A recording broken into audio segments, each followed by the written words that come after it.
Hello, hello, bonjour à tout le monde, avec vous Olga Alexandrova et je profite d'un moment libre pour vous parler aujourd'hui de la psychologie quantique et particulièrement des différences entre les outils dits classiques qui sont utilisés par des psychologues, les psychopraticiens, les coachs et les thérapeutes et de l'autre côté des outils qu'on appelle quantiques qui peuvent aussi être utilisés par ces mêmes thérapeutes ou encore par vous-même à travers les vidéos, à travers les protocoles, parce que certains sont accessibles et simples d'utilisation sans nécessité d'être accompagnés par un thérapeute. Je ne vais pas vous donner dans cette vidéo des définitions de ce qui est la physique quantique. Je ne vais pas parler des énergies, ni des vibrations, ni des fréquences. Et si vous voulez aller plus loin, je vous recommande le livre La physique quantique expliquée simplement de Vincent Rollet ou encore de regarder mes vidéos sur les lois universelles ou les webinaires sur les différents niveaux de conscience. Tout ça, c'est présent sur ma chaîne. Je vais aujourd'hui vous parler globalement des méthodes, des techniques, des outils, des instruments, des protocoles classiques qui fonctionnent bien sûr et des méthodes, des techniques, des outils, des instruments et des protocoles qu'on appelle quantiques. Beaucoup me demandent quelle est la différence entre les deux et je pense que ce sujet pourrait vous intéresser. Si c'est le cas, merci pour vos commentaires, pour vos likes. Ça me permet de continuer à vous proposer le contenu similaire. Alors, donc les techniques quantiques versus les techniques classiques. Quelle est la différence ?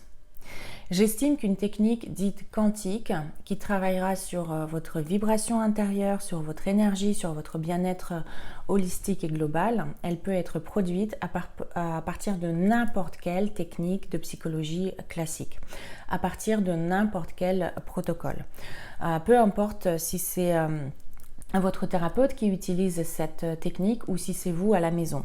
Par exemple, ça peut être l'EFT, l'Ho'oponopono, le TAT, la technique Tapas, la méthode Aura, NERTI, l'auto-hypnose, les affirmations positives, les méditations, etc., etc.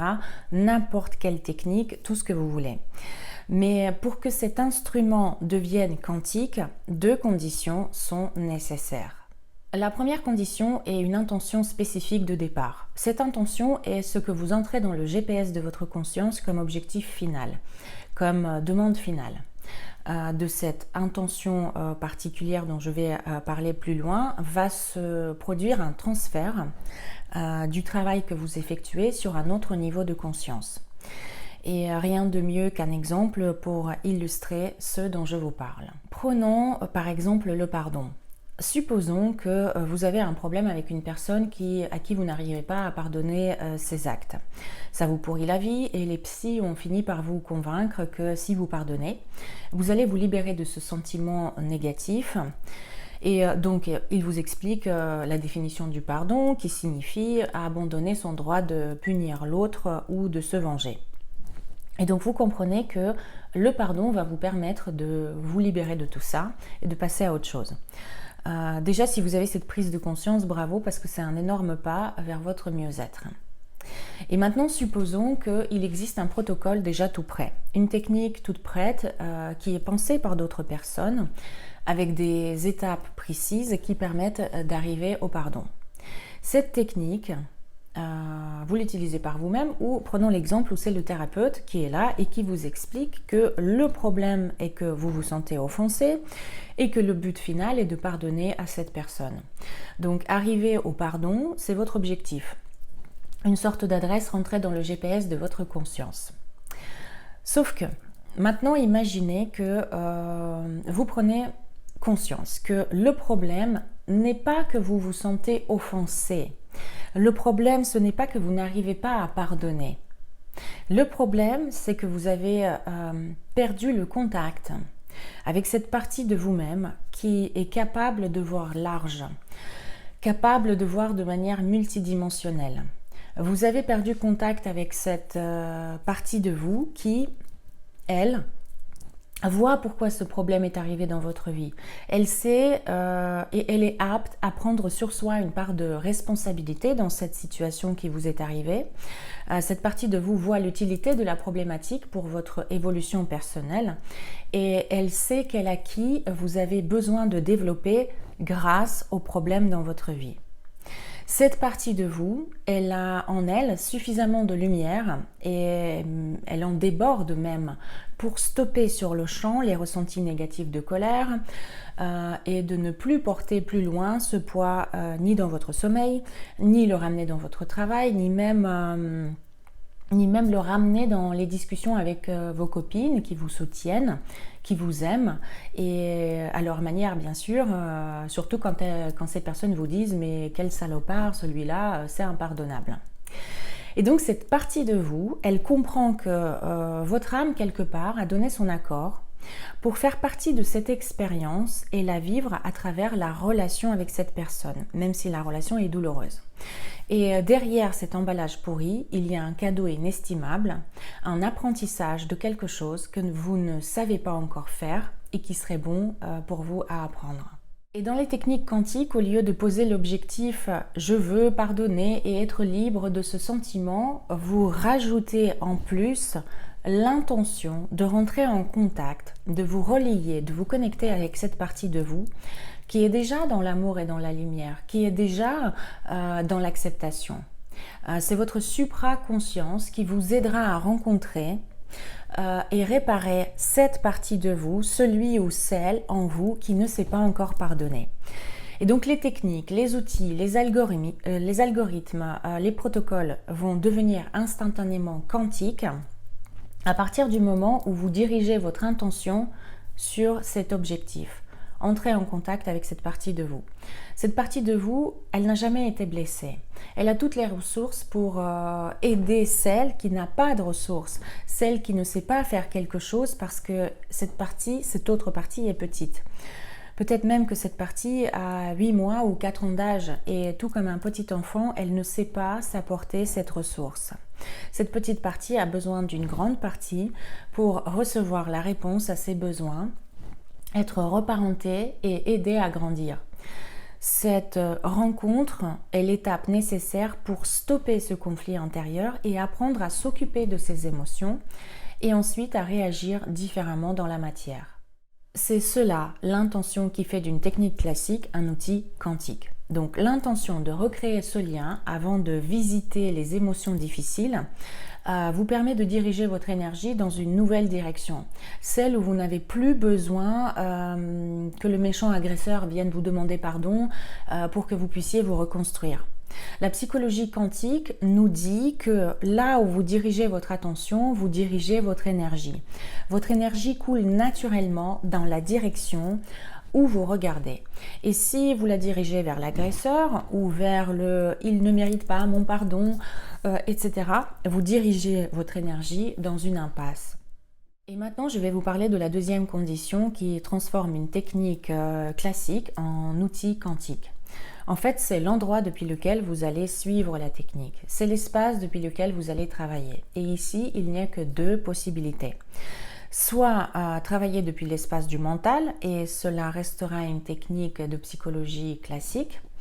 Par exemple, le thérapeute, il va discuter avec votre tête, ou si vous travaillez seul, vous allez analyser par vous-même depuis le mental le pourquoi et du comment du problème. Si par exemple un thérapeute vous accompagne, il va possiblement travailler à travers les protocoles de questionnement standard.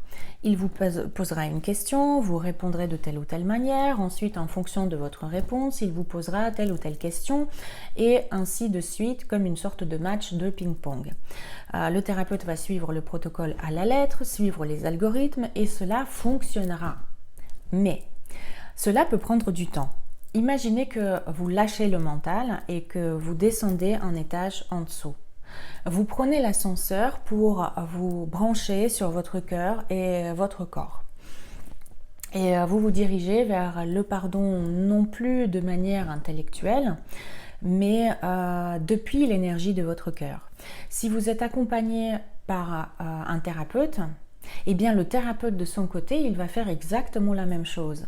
Il va se brancher non pas sur une logique froide et des étapes protocolaires. Il connaît les grandes étapes qui permettent de vous aider à aller vers le pardon, ça c'est bon. Mais le thérapeute va se connecter aussi à son intuition. C'est là que le protocole de départ se transforme en une technique quantique. Certes, le cerveau gauche du thérapeute avec la logique générique supervise les étapes, mais c'est le cœur qui prend les commandes. Et si vous travaillez seul depuis chez vous, vous devenez votre propre thérapeute et vous allez depuis le cœur vers le pardon spirituel, total et complet, qui passe par le cœur et non pas par l'intellect. Et ce n'est pas un pardon à mi-chemin, puisqu'il suffit de se replonger dans l'expérience de départ, depuis son cœur, pour vérifier si elle ne génère plus aucun ressenti négatif et désagréable. Si c'est le cas, alors le lâcher-prise est complet, le pardon est total, même si vous gardez un jugement de valeur sur le comportement de la personne qui vous a offensé. Ce qui signifie autrement, je ne suis pas d'accord avec ce que tu m'as fait, ce n'est pas cool, mais je suis en paix avec ça. De plus, dans cette seconde condition, je rajouterai une sous-condition qui accélère le processus de transformation. L'ascenseur qui descend beaucoup plus vite du cerveau au cœur, c'est lorsque vous travaillez depuis un autre niveau de conscience. Et ici, je parle des fréquences alpha. Ce sont les ondes de votre cerveau comprises entre 8 et 12 Hz. Si vous entrez dans cet état alpha, en quelques secondes ou quelques minutes, votre activité cérébrale ralentit. Vous êtes beaucoup moins agité et à l'écoute de ce qui se passe dans votre corps et dans vos émotions. Et sur ces fréquences, se lancent des processus qui favorisent la réparation de votre état physique et psychique. C'est ici que votre inconscient sait comment vider, comment recracher quelque chose qui n'est pas bon pour vous, comment se remplir de ce qui est bon pour vous. Votre inconscient il va beaucoup plus vite dans les prises de conscience majeures. Quand l'esprit mental, lui, de son côté, n'a pas ces capacités. Parce que le champ du cœur fonctionne sur les ondes alpha et aussi sur les ondes θ. Voilà, la mécanique quantique est très simple. N'importe quel outil psychologique peut être traduit sur ce niveau. Ces techniques quantiques multiplient l'efficacité du protocole que vous prenez. Elles deviennent rapides, elles deviennent efficaces. Et j'en profite dans tout ça pour vous rappeler que j'ai mis en ligne une masterclass qui s'appelle le champ quantique à mon service, où je vous propose des outils très simples à pratiquer chez vous pour résoudre des problématiques que vous traversez actuellement. Il y a plusieurs outils dans ce masterclass et plusieurs explications qui sont données. Je vais vous laisser tous les liens sous cette vidéo. Merci de m'avoir écouté jusqu'au bout. Je vous retrouve prochainement dans d'autres capsules vidéo. À très bientôt les amis.